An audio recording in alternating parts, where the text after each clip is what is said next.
My name is Patricia Steele. Let's see, I live full-time in Casa Grande, and I've been part of the art community for a while because of my good friend Jeanette Rhodes.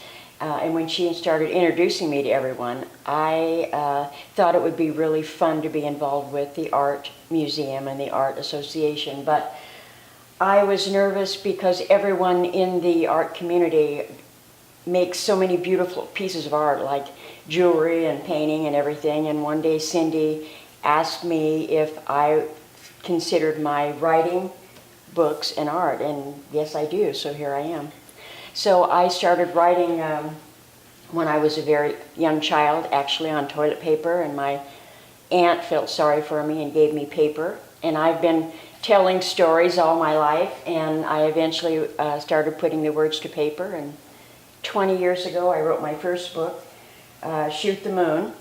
And from then on, I've written several, and I'm having a lot of fun with writing books about mystery, romance, genealogy, and travel. And this is one of the books that I am pretty excited about because our own Edna Harris, one of the local artists, created it for me. So we really link our art together. And my newest book is Fairy Dust to Daffodils, which is about my little girl that I lost to cystic fibrosis about 40 years ago.